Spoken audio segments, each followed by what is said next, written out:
Hello, வணக்கம். எல்லாம் எப்படி இருக்கீங்க?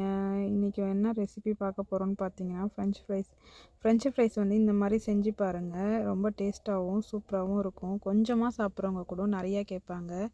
அவ்வளோ டேஸ்ட்டாக இருக்கும் இது. இந்த மாதிரி ஒரு தடவை செஞ்சு பாருங்கள் போதும். அதுக்கப்புறம் இதே மாதிரி தான் நீங்கள் செய்வீங்க. இது எப்படி செய்யுதுன்னு பார்ப்போம். ஃபஸ்ட்டு உருளைக்கிழங்கு இந்த மாதிரி நீட்டாக கட் பண்ணிக்கோங்க. கட் பண்ணிவிட்டு அதில் கொஞ்சமாக உப்பு, மிளகுத்தூள், அதுக்கப்புறம் மிளகாய்த்தூள் கொஞ்சம் போட்டுன்னு சீசனிங் போட்டுக்கோங்க. இட்டாலியன் சீசனிங் உங்களுக்கு எந்த சீசனிங் கிடைக்குதோ அந்த சீசனிங் போட்டுக்கோங்க. என்கிட்ட வந்து இன்றைக்கி இந்த சீசனிங் இருக்குது. இதில் வந்து பார்த்திங்கன்னா பஸ்லிக்கு வெங்காயம், அப்புறம் வந்து ரோஸ்மேரி போட்டுக்கிறாங்க. நீங்கள் வந்து சீசனிங் போட்டால் இன்னும் கொஞ்சம் நல்லா வாசனையாகவும் டேஸ்ட்டாகவும் இருக்கும். சீசனிங் கலந்ததுக்கப்புறம் கொஞ்சமாக எண்ணெய் ஊற்றிக்கோங்க. எண்ணெய் ஊற்றி கொஞ்சம் கலந்துக்கோங்க.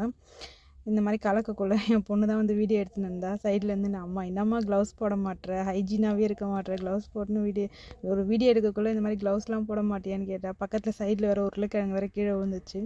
அதுக்கும் கேட்குறா. இந்த காலத்து பசங்களாம் அம்மாவையே கேள்வி கேட்குதுங்க. நம்மலாம் சின்ன வயசில் இருக்கக்குள்ளே அந்த மாதிரி கேள்வி கேட்போமா?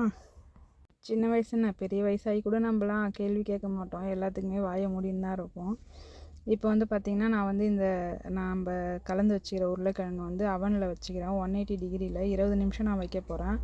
உங்களுக்கு வந்து அவன் இருந்தால் அவனில் வச்சுக்கோங்க. அப்படி இல்லையா நீங்கள் எண்ணெயில் போட்டு எடுத்துக்கோங்க. நல்லா தான் இருக்கும்.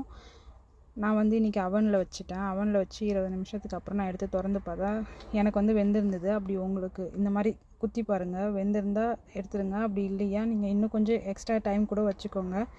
அவ்வளோதான், நம்மளோட ஃப்ரெஞ்ச் ஃப்ரைஸ் ரெடி ஆயிடுச்சு. இந்த மாதிரி செஞ்சு பார்த்துட்டு எனக்கு கமெண்ட்டில் சொல்லுங்கள். இன்னும் அடுத்த ரெசிபியோட நான் உங்களை